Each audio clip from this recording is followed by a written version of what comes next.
Okay, we are coming to the end of the sermon series on the book of Daniel. Today, we'll be looking at Daniel chapter 11, verses 36 to chapter 12, verse 4. Now, this is the last segment of Daniel's fourth and final vision that is recorded in the book of Daniel. Now, let us do a recap of the front parts of this vision. The second half of the book of Daniel records 4 visions seen by the prophet Daniel. The fourth and final vision, which is the focus of my last 2 sermons and today's sermon, is recorded in chapters 10, 11, and 12. A lot of details are given in this particular vision. It covers 3 chapters, okay? And I find it very, very interesting. It contains prophetic history as well as eschatological prophecy. Chapter 10 gives the introduction to the vision. Daniel recounted how he received the vision. And then, in the first part of chapter 11, verses 1 to 35, Daniel's vision contains numerous prophecies. One vision, numerous prophecies concerning the Medo-Persian Empire and the Greek Empire.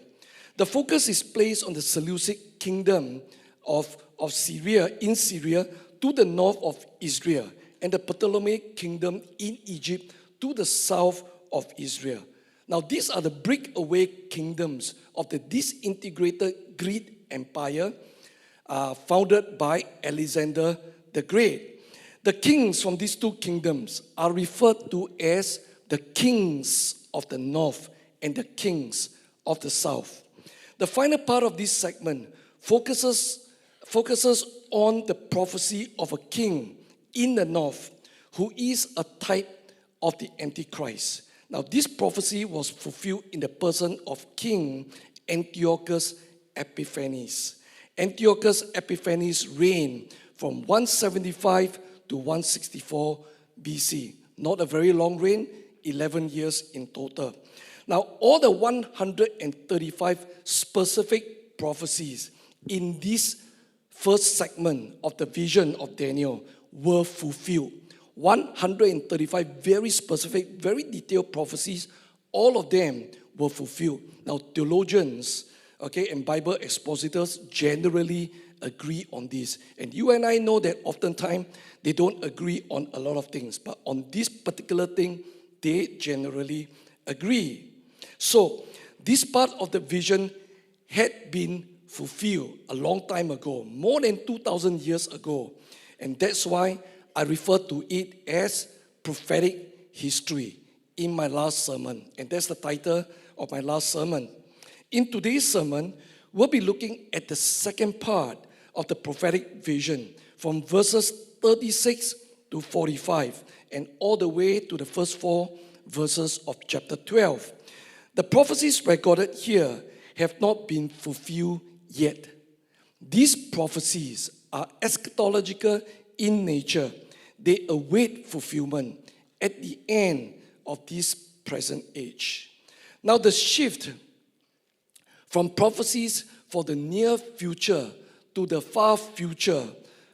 Can we put it up? Okay, the shift from prophecies for the near future to the far future takes place in verses 35 and 36. The shift from prophetic history to eschatological prophecy takes place in verses 35 and 36. So let's read these 2 verses to see the transition. Daniel chapter 11, 35 and 36. Some of the wise shall fail, so that they may be refined, purified, and cleansed until the time of the end. For there is still an interval until the appointed time. Until the appointed time of the end. And then verse 36. The king shall act as he pleases. He shall exalt himself and consider himself greater than any god, and shall speak horrendous things against the God of gods. He shall prosper until the period of wrath is completed, for what is determined shall be done. Now, the period of wrath here refers to the end, to the time of the end, when God will unleash his wrath and judgments on the unrepentant world. And this basically refers to the 7-year tribulation, the last 7 years of this present age. The indication that this is an end time prophecy, that we have made the shift from prophetic history to the end time, is also seen in verse 40. Okay, let's read verse 40 of Daniel 11. At the time of the end, the king of the south shall attack him, but the king of the north shall rush upon him like a whirlwind, with chariots and horsemen, and with many ships. He shall advance against countries and pass through them like a flood. So we observe that from verse 35 to verse 36, the transition takes place. The Antiochus Epiphanes figure of the Seleucid kingdom morphed into the Antichrist figure of the final world empire. And the kings of the south and the kings of the north also takes on new eschatological realities. And prophetic history transitions seamlessly into eschatological prophecies concerning the Antichrist, his deeds, and his many battles and wars. Now, this is not the only time in the book of Daniel and in the Bible where a near future prophecies shift seamlessly to a far future prophecy. There are many occasions, there are many places in the Bible where this happened. If you read the Old Testament, the prophets, and so on. Now, the same thing happens in Daniel's vision of a ram, a goat, 4 horns, and a little horn in Daniel chapter 8. One moment, the prophetic vision focuses on the little horn, which was fulfilled historically in the person of Antiochus Epiphanes.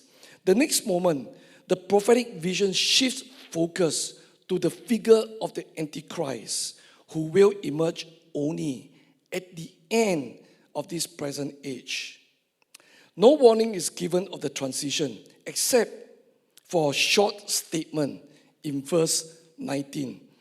And it says here in Daniel chapter 8 verse 19, listen, I will tell you what will take place later in the period of wrath, for it refers to the appointed time of the end. Now, if you miss these two phrases, the period of wrath and the appointed time of the end, you would still think that the prophecy is talking about Antiochus Epiphanes. Okay, so in the big chunk of prophecy, if you just miss these two phrases in verse 19, you don't realize that the prophetic vision has transitioned from the near future prophecies to the far future prophecy. Okay, with that, let's read the text for today. We're going to read from verses 36 to 45 of Daniel chapter 11. The king shall act as he pleases. He shall exalt himself and consider himself greater than any god, and shall speak horrendous things against the God of gods. He shall prosper until the period of wrath is completed, for what is determined shall be done. He shall pay no respect to the gods and of his ancestors, or to the one beloved by woman. He shall pay no respect to any other god, for he shall consider himself greater than all. He shall honor the God of fortresses instead of these, a God whom his ancestors did not know. He shall honor with gold and silver, with precious stones and costly gifts. He shall deal with the strongest fortresses with the help of a foreign god. Those who acknowledge him, he shall make more wealthy, and shall appoint them as rulers over many, and shall distribute the land for a price. At the time of the end, the king of the south shall attack him, but the king of the north shall rush upon him like a whirlwind, with chariots and horsemen, and with many ships. He shall advance against countries and pass through like a flood. He shall come into the beautiful land, and tens of thousands shall fall victim, but Edom and Moab and the main part of the Ammonites shall escape from his power. He shall stretch out his hand against these countries, and the land of Egypt shall not escape. He shall become ruler of the treasures of gold and silver and all the riches of Egypt. And the Libyans and the Ethiopians shall follow in his train. But reports from the east and the north shall alarm him, and he shall go out with great fury to bring ruin and complete destruction to many. He shall pitch his palatial tents between the sea and the beautiful holy mountain. Yet he shall come to his end with no one to help him. Okay, we'll continue reading the first 4 verses of chapter 12 because this is part of the vision. Okay, so let's read Daniel 12 verses 1 to 4. At that time, Michael, the great prince, the protector of your people, shall arise. There shall be a time of anguish, such as has never occurred since nations first came into existence. But at that time, your people shall be delivered, everyone who is found written in the book. Many of those who sleep in the dust of the earth shall awake, some to everlasting life, and some to shame and everlasting contempt. Those who are wise shall shine like the brightness of the sky, and those who lead many to righteousness like the stars forever and ever. But you, Daniel, keep the words secret and the book sealed until the time of the end. Many shall be running back and forth, and evil shall increase. Now I'm going to divide this text into 2 main parts, and then I'm going to talk about it one part at a time. After that, I will give a summary of the profile of the Antichrist as revealed in Daniel chapter 7, 8, and then 11. I'm going to do that because this is really the final words concerning the Antichrist. And God has been saying a lot of things in the scriptures in chapter 7, chapter 8, and chapter 11 about the Antichrist. So I thought I'll give you a summary. So these are the 3 points of the sermon. First, the Antichrist self-exaltation. Second, the Antichrist better. Third, the Antichrist profile. First, the Antichrist self-exaltation. Now, this eschatological prophecy of the Antichrist begins at the point when the Antichrist is already very powerful. He is already at the pinnacle of his power. The whole world is looking at him as their de facto leaders. They didn't vote him, they didn't elect him, but then they look at him as the de facto leader. Now, this is evidenced by the first statement in verse 36. Daniel 11:36, first part. The king shall act as he pleases. The king shall act as he pleases. You can do anything that you please, only if you are very powerful. You have no concern concerning any opposition or any repercussion. Even if people don't like you, okay, they won't dare to speak against you to avoid a backlash, right? Am I right to say that? Then, the prophecy goes on to tell us what the Antichrist will do. Let's read verse 36 again. The king shall act as he pleases. He shall exalt himself and consider himself greater than any god, and shall speak horrendous things against the God of gods. He shall prosper until the period of wrath is completed, for what is determined shall be done. The Antichrist becomes so powerful that it gets to his head. He no longer compares himself to men and politicians. Instead, he compares himself to the gods. He even has the audacity to compare himself to Yahweh God. That means to the God that we worship, referred to here as the God of gods. Now, this is an interesting point. Why do I say that? I say that because when we think about politics and politicians and political leaders, we don't think in religious terms. We don't consider them in the religious context. We don't usually talk about their religious background, their religious association, and their religious persuasion.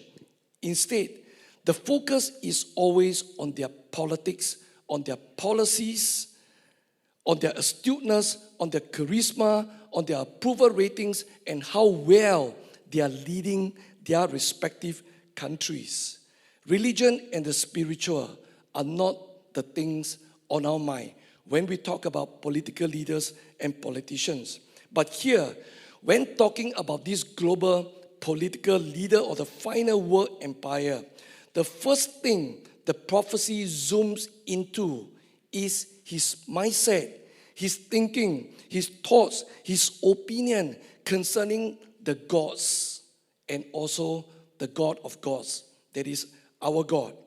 Don't miss the point here. Religion and politics are spoken in the same breath. We have often been told, don't mix religion and politics.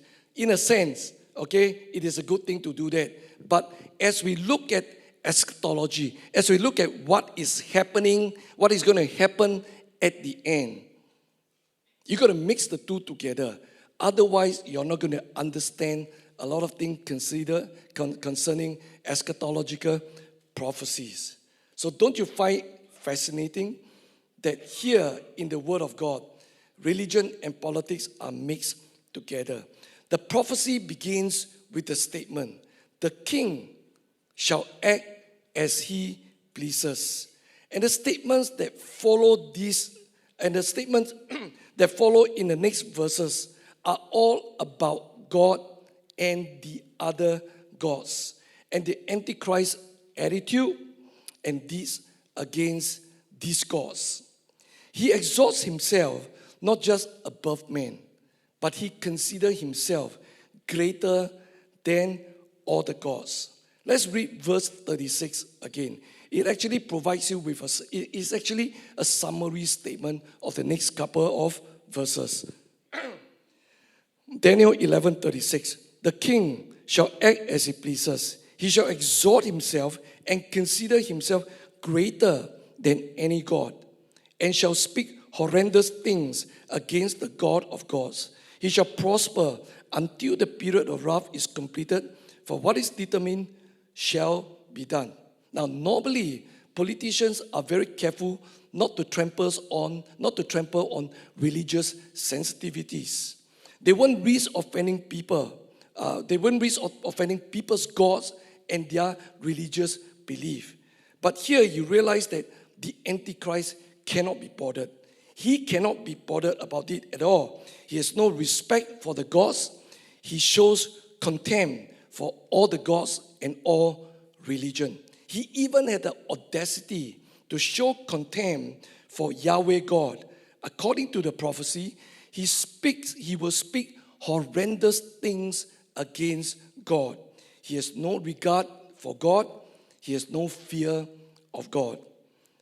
In several prophecies regarding the Antichrist, I'm referring to prophecies in chapter 7 and chapter 8, you realize that his foul mouth and verbal diarrhea are always mentioned. Now, this is a distinct feature of the Antichrist. Okay, you want to spot when the Antichrist comes?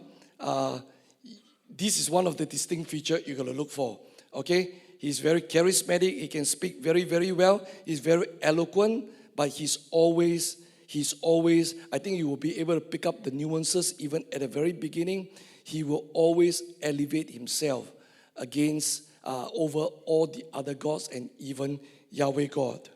The Antichrist contempt and disrespect for God and all the other gods betrays what lies inside his heart. He desires to be like God. He wishes to be God, and he wants to elevate himself above God and all the other gods. Now, it is not surprising because he's completely possessed and controlled by Satan. Now, this is what Lucifer said aeons ago, before God brought him down and kicked him out of heaven, and he became known as Satan. We look at Isaiah chapter 14, verses 13 to 14. And this is what Lucifer said in his heart. I will ascend to heaven. I will raise my throne above the stars of God. That means above all the other angels. I will sit on the mount of assembly on the heights of Zephon. I will ascend to the tops of the clouds. I will make myself like the Most High. He was dreaming at that time, aeons ago, ages ago. But someday, and the day will come, I believe in the near future, where the Antichrist, where Satan will finally get the worship that he so craves of. The Antichrist will get the worship and adoration that he so craves. At the midpoint of the 7-year tribulation, the Antichrist will proclaim himself to be God. And he will put up an image of himself in the temple of God, in the rebuilt temple of God in the city of Jerusalem. And then the Antichrist sidekick, the false prophet, okay, he will make people worship this image. Okay, he will convince and persuade many people to worship this image of the Antichrist. Now, many people will worship the Antichrist. They will be deceived into worshiping him. They will be thinking like something along the line like, oh, he is like the Christian version of Jesus Christ. He's God incarnate, all right? He's a representation, the embodiment of a divine God that comes from heaven or elsewhere. Why will the people be deceived? People will be deceived because the Antichrist will suffer a mortal wound to his head. And apparently, he will die. But then Satan will raise him from the dead. I know there are a lot of argument about this, whether Satan can actually have the power to resurrect anyone. Okay? But if you read the book of Revelation, you realize, and even in the book of Daniel, you realize that a lot of things that the Antichrist and Satan wish to do, it will be done. These things will be accomplished successfully because God allows them to do it in order to deceive the world. It is God's intention, all right, that people who don't love the truth of God will be deceived. Okay, this is a biblical principle. Before I digress, let me come back here. So besides that, the false prophet is also capable of performing fantastic, wondrous signs and miracles, and including making the image of the Antichrist talk. Okay, let me tell you, that is not AI. I know a lot of people are saying that, yeah, with AI, the Antichrist or the false prophet can make the image talk. No, I think it will be completely miraculous. It will be completely supernatural. Remember, this guy can call fire from heaven, just like the two witnesses, just like Elijah. And if he can perform all this supernatural stuff to make the image talk, not an issue. All right, you see a lot of supernatural things happening in the last 7 years. But of course, we won't get to see that. We will be raptured. But that is what is going to happen. And then the false prophet will also enforce the worship of Antichrist during this time. There will be a lot of people that will be deceived. They will worship the Antichrist and his image. But there will be some who refuse to do so. And the false prophet will come into the picture. The false prophet will enforce the worship of the Antichrist. It is also the time, this is also the time where the false prophet will implement and enforce the mark of the beast. I'm talking about the 666 mark of the beast. Those without the mark will not be able to buy and sell. Now, ladies and gentlemen, I'm not speculating. You read about all this in the book of Revelation in chapter 13. Now, Let's go back to Daniel 11 and let's read verses 38 to 39 again. Verses 38, 39 of Daniel 11. He shall honor the God of fortresses instead of this, a God whom his ancestors did not know. He shall honor with gold and silver, with precious stones and costly gifts. He shall deal with the strongest fortresses by the help of a foreign god. Those who acknowledge him, he shall make more wealthy, and shall appoint them as rulers over many, and shall distribute the land for a price. Now, verse 38 is somewhat confusing. Earlier, we read that the Antichrist shall have no respect for any gods or even God himself. And then here in verse 38, it says that he shall honor the God of the fortresses. Earlier, it said, respect no God, honor no God. And here in verse 38, it says that he will honor the God of fortresses. How do we explain the difference? How do we resolve this contradiction? This is how. The God of fortresses is not a God, but a personification of war. That is the only way you can get around to explaining it. And most theologians and most Bible expositors agree on this interpretation. Meaning to say that the Antichrist will make war his God. He will make war his God. War is his way of gaining power. War is his means of gaining power. And he will make war or the act of war his God. And then you say, Pastor, that seems a little bit like a cop-out explanation. Okay, there is no other way to interpret it, and then we all interpret it that way. Now, it makes sense if you consider how money is the God of many people. Do you agree that money is the God of many people? It is, all right, it is.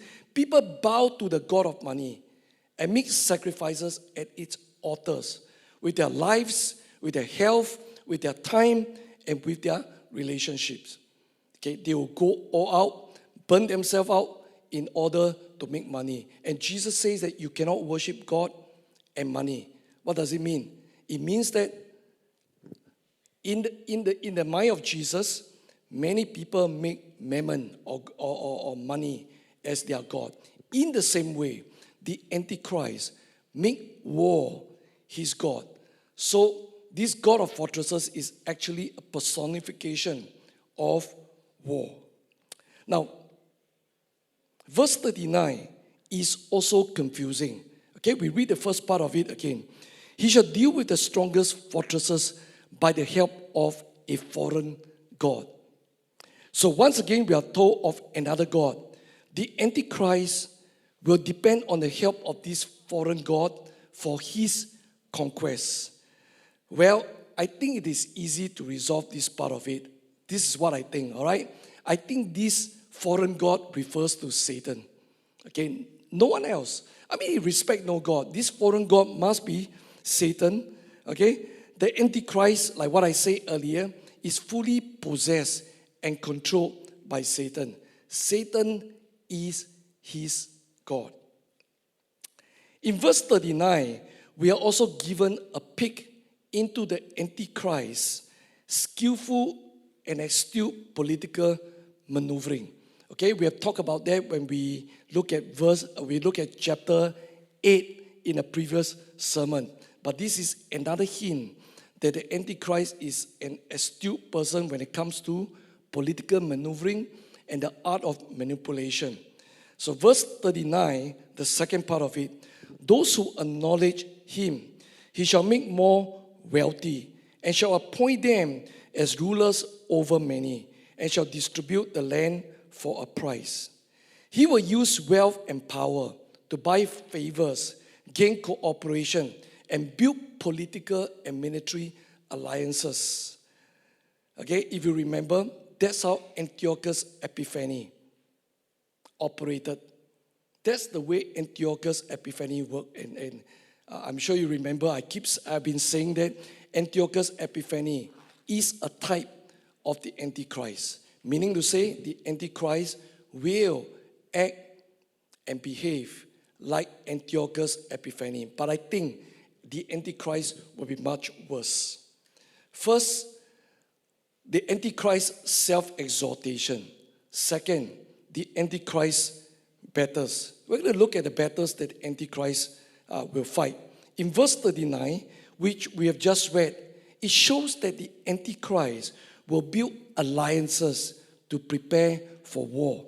And then in verses 40 to 45, we read about the wars that the Antichrist will fight with various parties. He will fight with the king of the south, and then after that, he will fight with the king of the north, and then after that, he will fight with forces, military forces, a coalition of military forces coming from the east. Now, this eschatological prophecy begins with the indication that the Antichrist is at the pinnacle of his power. I said that earlier. Okay, remember the verse? The king shall act as he pleases. However, barely 3 verses later, we are told that the Antichrist has enemies. Now, most people, I can tell you, most people are unaware that the Antichrist has enemies. They mistakenly believe that the Antichrist has absolute geopolitical control over all the nations of the world. And the fact is that, no, he doesn't. He doesn't have absolute control over the nations of the world. He has enemies. And he will have to fight against this enemy who will come after him. They will hate him so much that they will attack him, they will come after him.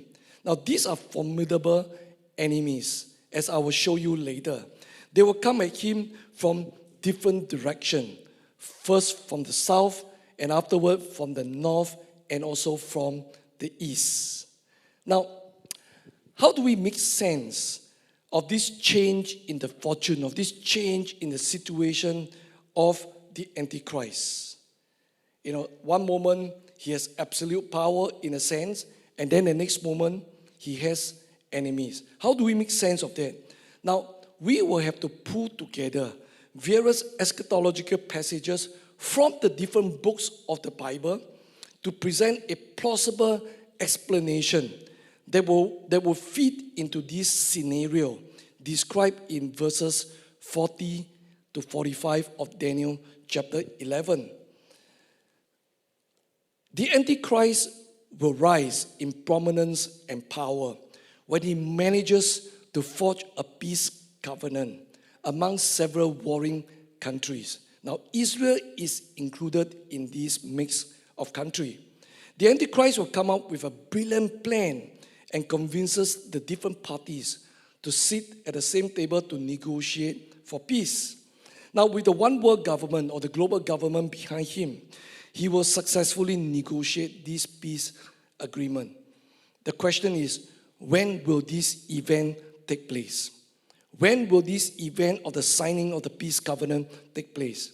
It will happen at the beginning of the 7-year tribulation, when the first seal of divine judgment is opened by none other than our Lord Jesus Christ. I'm referring to the release of the white horse and its riders and its rider. We read that in Revelation chapter 2. And this is John speaking. I looked, and there was a white horse. Its riders had a bow. A crown was given to him, and he came out conquering and to conquer.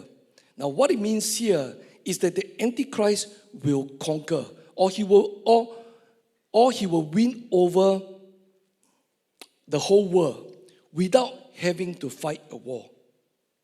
He will conquer, or he'll win over the whole world without having to fight a war. Now, this is portrayed by the imagery of the rider with bows but without arrows. You don't go to war with just the bow. You need to have the arrows as well.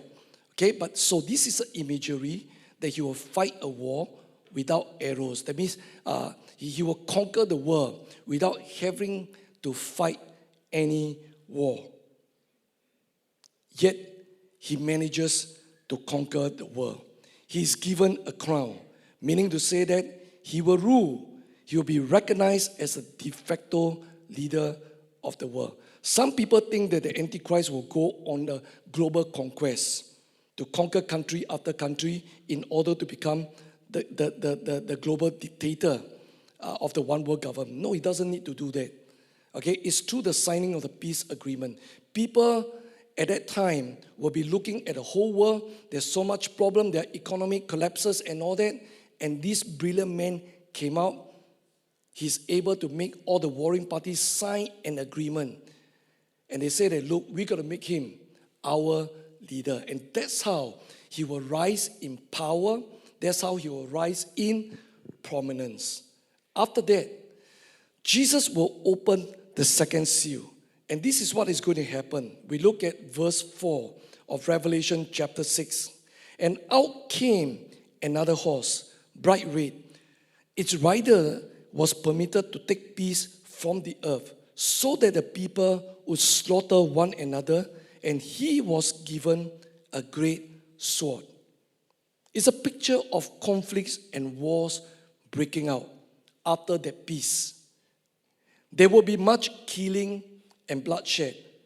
Now, we don't know the length of time that transpired between the release of the first horse, the white horse, and the release of the second red horse. We don't know the time. The Bible didn't give us any clue concerning the time. My guess is that these conflicts and war will break out within 1 to 2 years after the signing of the peace covenant. They will include the war. Okay, I believe it will include the war fought between the Antichrist and the kings of the south, the north, and the east. It will include all these battles, if not just the king of the north and the king of the south. Now, the Antichrist wars with the king of the south and the king of the east may stretch a few years to near the end of the tribulation. It's not a war that's going to be wrapped up in months. Maybe the war against the king of the south. I'll explain later. But the war, the Antichrist war with the king of the north and the king of the east will stretch for a couple of years, probably until towards the end of the tribulation. I say that for two reasons. Reason number one, we read about the kings of the east crossing the Euphrates River to fight the Antichrist when the sixth bowl judgment breaks out. Now I'm jumping to the book of Revelation. Okay, we read about the sixth bowl judgment. And when that bowl is being poured forth, what happened is that the Euphrates River will be dried up, and then a massive armies from the east will cross over towards Israel. And in case you do not know, the bowl judgment are the last of the three series of divine judgment that is poured forth on the unrepentant world during the tribulation. And the sixth bowl judgment is the second last of the entire three series of judgment, putting it towards the end of the tribulation. So this battle with the kings of the east is still fought towards the end of the tribulation. Reason number two, while the sixth bowl judgment mentioned only the kings from the east and not the king from the north, Daniel chapter 11 verse 43, which we have read, says that the Antichrist will fight both these two kings, the kings of the north and the kings of the east, at the same time. Let's read that again. All right? Verse 44, but reports from the east and the north shall alarm him, and he shall go out with great fury to bring ruin and complete destruction to many. He get the alarming reports from both the north and the east, meaning to say that armies from the north and armies from the east were converging on him. So he got to fight this battle together at the same time. So you notice that the peace covenant will last only for a while. The peace covenant will only last for a while. From the book of Revelation chapter 12, we know that the Antichrist will invade Israel in the second half of the tribulation. The peace covenant is signed at the beginning of the 7-year tribulation. But by the second half of the tribulation, he will invade Israel He will bring peace himself. From the book of Daniel chapter 11 and Revelation chapter 6, we know that he will fight the kings of the south, the north, and the east, barely 1 to 2 years after signing the peace agreement. So this peace covenant will only last very briefly. And that is why Bible scholars, prophecies watchers, expositors, and all that call this peace a false peace. Because the peace agreement is made, but very quickly, war will erupt again. And the reason is very simple. The Antichrist is ambitious and power hungry. He will fight to gain more power. He will fight to gain more wealth. He will fight to gain more territories. He will fight when he doesn't get his way. Now, let's look at the Antichrist battles with the king of the south, the king of the north, and the kings of the east, as detailed in verses 40 to 45. He will also invade Israel. Now, I'm going to go through it very, very briefly because there are quite a fair bit of things there. So, if you look at verse 40, the first part of it, at the time of the end, the king of the south shall attack him. First, the king of the south will attack him. And the king and the him here refers to none other than the Antichrist. Okay, if you take the context of verses 36 to 40. I tell you why I'm saying that. I'm saying that because a lot of, if you read commentaries and all that, there are a lot of discussions about that. But there is no doubt that the reference here, the he or the him here, refers to the Antichrist. Okay, so first, the king of the south will attack the Antichrist.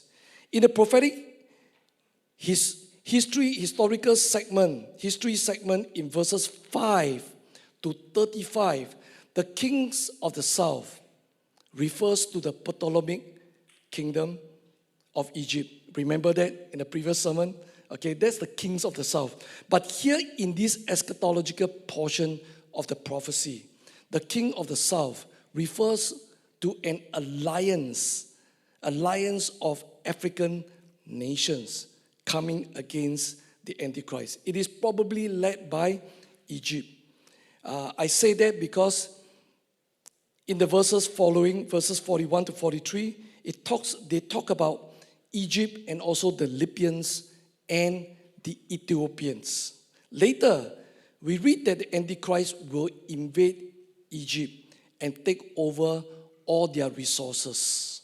Okay, verse 43, he shall become ruler and treasures of gold and of silver and all the riches of Egypt. And the Libyans and the Ethiopians shall follow in his train.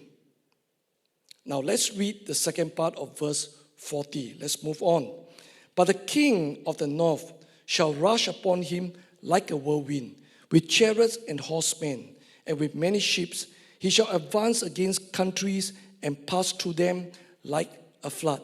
So again, the context of verses 36 to 39 tells us that the him and the he here refers to the Antichrist. So first, the king of the south will attack the Antichrist. After that, the king of the north will also attack him. And he will attack him with a huge military force.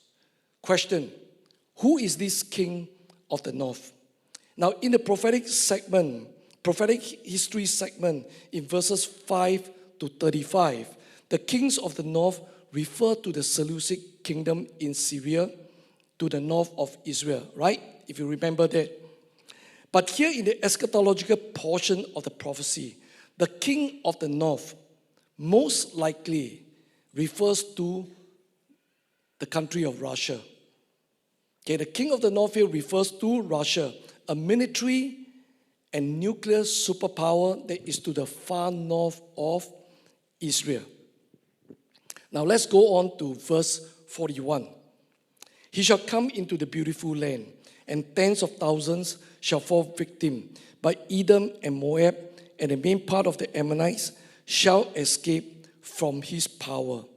So the Antichrist will also invade the beautiful land. Where is the beautiful land? What is it referring to? Okay, Israel. Okay, it's very clear. It's referring to the nation of Israel.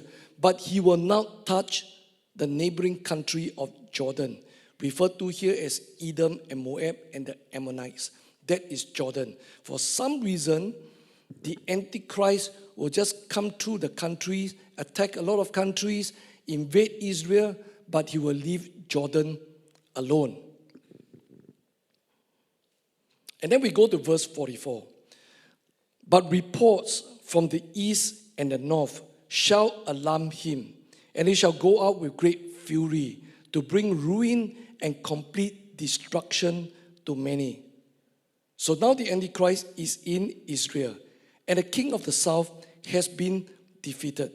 But troubles were brewing in the north and in the east. The king of the north has not been defeated yet. Remember, he has started the war. He has not been defeated yet, like the king of the south. Now it is making another attack on the Antichrist. At the same time, the Antichrist also received alarming news from the east. A large coalition of military forces are moving towards him from the east. Now we read in Revelation chapter 16, verse 12. Revelation chapter 16, verse 12. The sixth angel poured his bowl on the great river Euphrates, and its rivers and its water was dried up in order to prepare the way for the kings from the east.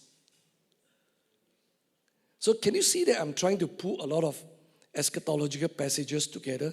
I know it can be a little bit confusing if you're not very clear about all these things, all right?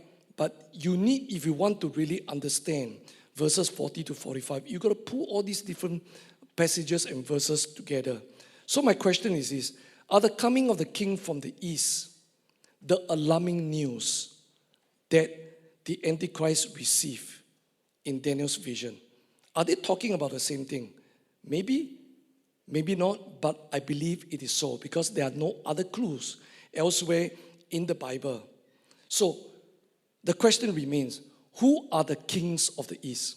So in the eschatological portion, verses 40 to 45, there is only one king of the south, king, singular, not plural, and then a king of the north, one king. But when Daniel refers to the kings of the east, is in plural, kings. There are the kings of the east. So who are these kings of the east? Very likely, it is a huge coalition of forces from China, North Korea, India, I'm including India in the midst, and perhaps a few other countries in Asia. Now we jump to verse 45. He shall pitch his palatial tents between the sea and the beautiful holy mountain, yet he shall come to his end with no one to help him. The sea here refers to the Mediterranean Sea, whereas the beautiful holy mountain refers to Jerusalem. So Daniel is basically saying that the final war between Jesus Christ and the Antichrist will be fought in the land of Israel. The Apostle John in the book of Revelation tells us that the Antichrist coalition of international forces will be assembled in the plain of Megiddo, which many of us know as Armageddon. Okay, Armageddon is the word in Hebrew. Now, most people, okay, let's read Revelation 16, verse 16. And they assembled them at the place that in Hebrew is called Armageddon. It's talking about all the troops that is being gathered, all right? They gather them in a place called Armageddon. Now, most people believe that this final battle is fought in Armageddon. That means it's fought in the plain of Megiddo. That is why it is often called the Battle of Armageddon. Now, I'm going to tell you that if that is what you have bought into, it is wrong. Okay, there is not going to be any Battle of Armageddon.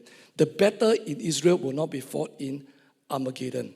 Okay, basically, this verse here tells us that the coalition of forces will be assembled in the plain of Megiddo, in Armageddon. The battle is not fought there. The battle is fought in Jerusalem. The battle is fought throughout the nation of Israel. Remember, Israel is not a very big country. Okay, the battles are fought throughout the land of Israel. In Daniel 11:45, Daniel doesn't give any details of this battle. He just says that Antichrist will come to his end in Israel. Just like that. No fanfare, no sparks, no description, nothing at all. But the Antichrist will come to his end in Israel. But some details of this final battle is given in Zechariah chapter 14 and Revelation chapter 19. If you are interested, read it. And in both these prophetic passages, we are told that Jesus Christ will return and he will defeat the Antichrist. Some descriptions are given, but only a little bit, because there is no fight at all. Hardly any fight. Jesus just needs to appear. And by the glory of his appearing, okay, and as in Revelation chapter 19, it says that the sword will just come out from his mouth, and then, the rest is history. The Antichrist will be easily defeated. The devil will be easily defeated. There isn't really a war at all. Now I'm going to bring things, all right, biblical theology, eschatology, to our present context. Presently, the eschatological chessboard of the battles between the Antichrist and the king of the north, the king of the south, and the kings of the east are in the process of being set up. The individual chess pieces are moving into their respective positions as prophesied and as discussed or as described in the scriptures.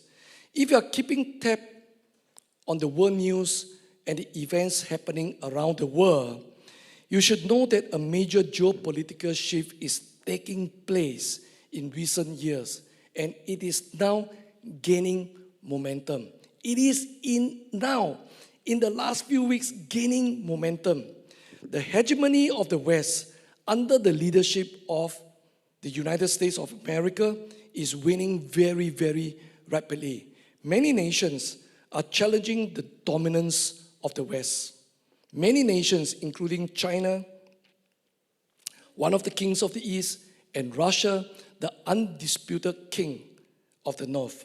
Many other big and populous countries, such as India, Brazil, South Africa, Egypt, Iran, and even Indonesia, just to name a few, are joining in the challenge under the banners of the BRICS, BRICs, ICS, and SCO, Shanghai Cooperation Organization. Together, these countries form the bulk of the global population, and their GDP is significant, meaning to say, you take all their economies together, okay, it is significant. There's a lot of economic and financial muscle there. Now, these countries are concerned that the global financial and banking system under the control of the West is broken. It is broken beyond repair and saddled with huge debts. To make matters worse, the United States frequently use their US dollar reserve currency status to bully other nations, like imposing trade sanctions whenever they have a dispute with other nations. Under the Trump administration, the arbitrary imposition of trade tariffs has put off many, many countries. Few, if any country today, trust the United States of America. And may I say that even Singapore doesn't trust them anymore. We are dependent on them for our security umbrella.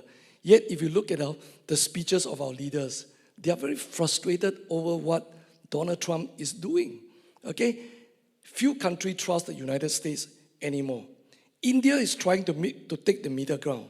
But Trump's tariff and route dealing with India is pushing India to the other side. So, we have the United States and the European Union on one side, and many other countries, including the kings of the East, the king of the North, and the king of the South, on the other side of the geopolitical divide. Now, why am I saying all this? Why am I bringing geopolitics into the sermon? Reason is very simple. Because the Antichrist will rise from the revived Roman Empire, which is Europe. Geographically, that is Europe. We learn about this fact from Daniel's vision of the 4 beasts, 10 horns, and the little horn. Okay, I'll not get into that because I've explained that in an earlier sermon. So we are seeing the eschatological chessboard of the fight between the Antichrist and the kings of the East and the king of the North and the king of the South being set up with the present developments. Now, it is so fascinating to see these end-time prophecies taking shape right before our eyes. Now, I don't know about you. When I see all these things, on the one hand, I have a lot of apprehension, but on the other hand, I'm very excited because we are seeing the Word of God, the end-time prophecies becoming reality right before our eyes. You look at news and all that in a different way. Okay, I don't look at it in the same way. Every time I look at it right now, I can see eschatological implications there. So all these are signs that the rapture and the tribulation are just around the corner. And just that you know, the rapture will occur before these battles between the Antichrist and the kings of the North, South, and East will take place. Okay, the rapture will happen. We will not get to see all these battles. So first, the Antichrist self-exaltation. Second, the Antichrist battle. Third, the Antichrist profile. Now, maybe some of you are thinking, why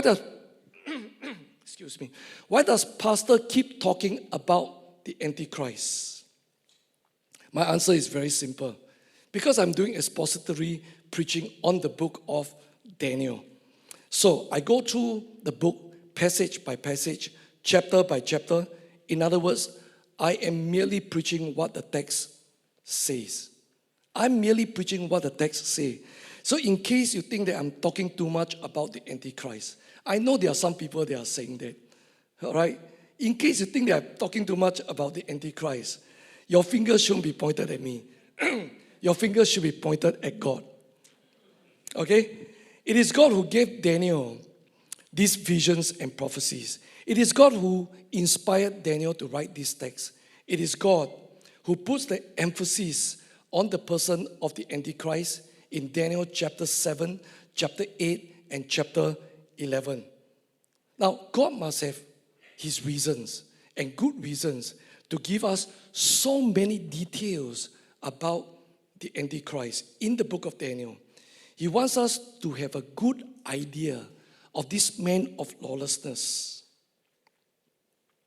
whom Satan is going to possess and use at the end of this present age. One reason is knowing the Antichrist's character and deeds can help us to anticipate the time of the end. We can also anticipate what is going to happen in the world and the challenges that we will face. While the full measure of the Antichrist's evil and wickedness will not be felt until the 7-year tribulation, terrible things, dark and dystopian things will begin to happen in the period leading up to the rapture and the tribulation. Understand this. Things don't happen suddenly. Bad things don't just happen like that during the tribulation. Things build up gradually over time. We will not suffer the worst, but we will see unprecedented suffering, dystopia, and all that happening in the period leading up to the rapture and the tribulation. Knowing the character and deeds of the Antichrist also help us to anticipate what the global government will do. Both the Antichrist and the global government will operate in the same diabolical manner. Remember, the global government will emerge first before the emergence of the Antichrist. I've talked about that. The 10 horns come first and then the little horn. The global government will come first. Some of you think that you may not see the Antichrist, or I believe they will see him only briefly, but we will see the global government in place, implementing and enforcing its policies, and we'll be at the receiving end. Okay, and therefore it is important that we can anticipate all this. While the Antichrist may appear just before the rapture, the global government will be already working at full steam, implementing and enforcing its dystopian policies worldwide. Now, all this anticipation is necessary for us to prepare ourselves for Christ's return. Just that you know, because I know what the Bible says about the Antichrist and the one world government, I can see the fingerprints and the footprints of its formation. I can tell you confidently that the global government is already at the final stages of its formation. The signs, which are obscure to most believers, are visibly present. Okay, people are looking for signs like earthquake and all those things. But they consider things like that in a sense, these are considered in a sense obscure signs. But these are important signs that basically tell us the emergence of the Antichrist and the one world government is just around the corner. And that is the reason why I keep saying that Jesus is coming back soon.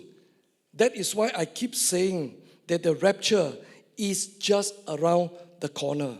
And that's why I spend a fair bit of time preaching and writing about the end times. People need to know that Jesus is coming back soon, especially Christians. You got a Bible. We got a Bible. Most people do not discern the time of God's coming, rescue, and judgment. Like Noah, we must shout from the rooftop and warn people about the coming judgment of God. We got to warn. Noah warned in the same way we got to warn people.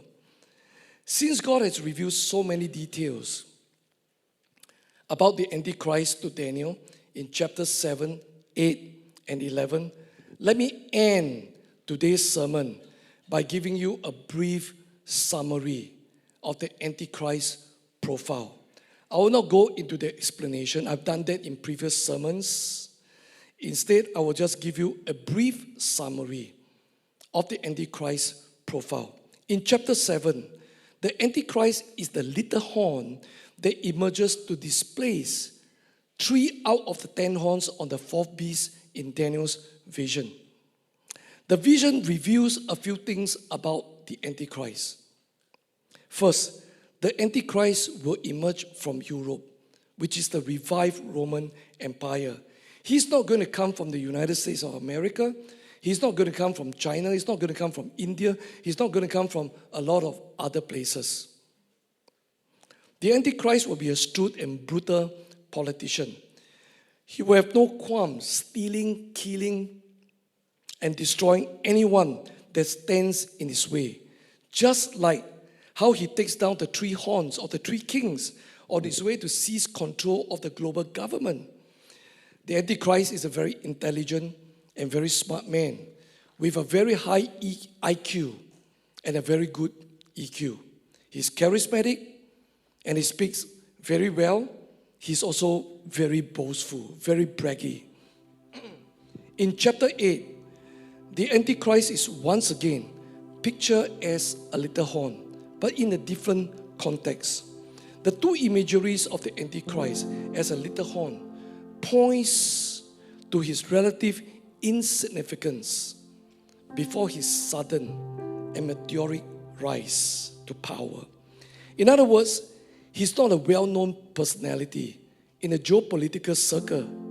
Few, if any, expect him to be the ultimate leader of the final world empire. He's a king with bold countenance. He's strong, confident, bold, charismatic, determined, aggressive, and arrogant. He's deceptive and skilled in intrigue. He's an astute politician.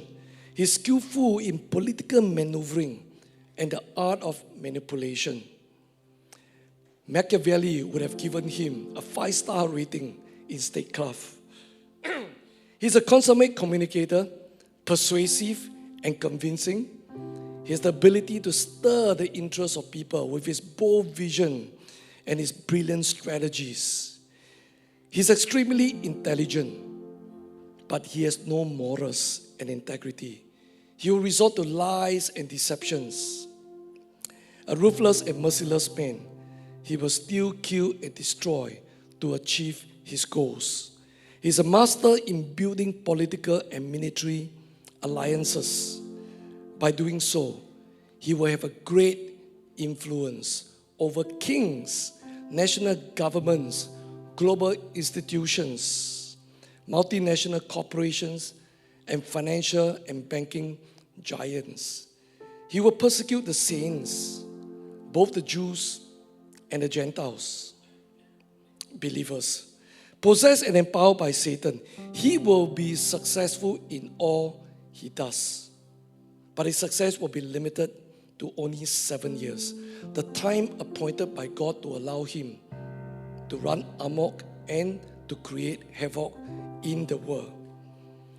Now, in our exploration of this, Daniel chapter 8, in our exploration of 11 today, we are told the following. The Antichrist will have no respect for God and all the other gods. The Antichrist exalts and elevates himself above Yahweh God. And we see in Revelation, as we see in Revelation chapter 13, he will proclaim himself to be God, and he will put an image of himself in the rebuilt temple in Jerusalem. And he will demand worship from both the Jews and the people all around the world. But my dear brothers and sisters, here is the good news. Ultimately, the Antichrist will be destroyed by our Lord Jesus at his second coming. All the 3 chapters, chapter 7, chapter 8, and chapter 11 of the book of Daniel, talk about his ultimate defeat. They don't just talk about the Antichrist and his character and his deeds. All these 3 chapters talk about his ultimate defeat and demise at the hands of Jesus. Now, as for us who are in Christ, we will not have to face the wrath of God. We will not have to face the wrath of Satan. We will not have to face the wrath of the Antichrist. Why? Because all these things happen during the tribulation. By then, you and I will have already been raptured. That is the good news. That is the good news. Amen.